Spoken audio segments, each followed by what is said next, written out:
Hello, c'est Clara. Aujourd'hui, je te parle de mon tout nouveau projet que tu as peut-être déjà aperçu, Brian. Where is Brian? Bon, Brian maintenant, il parle anglais. C'est mon tout nouveau programme pour les ados, comme dans Where is Brian?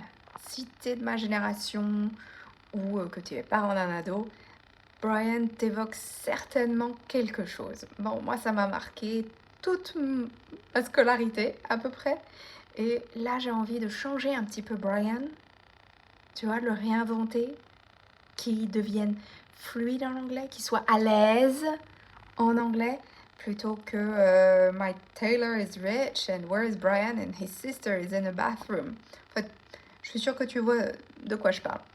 Donc, on va imaginer que Brian, aujourd'hui, c'est un ado qui veut comprendre ses cours d'anglais sans galère, sans bachotage inutile, sans juste relire sa leçon parce que il faut le faire, mais en fait, ça rentre pas, sans avoir peur de parler avec ambition peut-être de parler, encore mieux, et qui veut progresser surtout, qui est motivé à progresser en anglais, qui veut arrêter sa souffrance.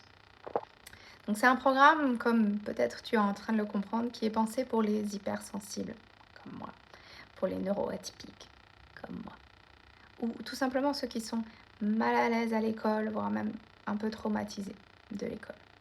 Donc si tu es parent d'un ado ou si tu accompagnes un jeune, je te propose de répondre à un sondage, justement, anonyme si tu le souhaites, 5 minutes, je le jure. Il y a 3 pages dans le sondage, mais c'est uniquement si tu veux laisser tes coordonnées pour participer à la version bêta.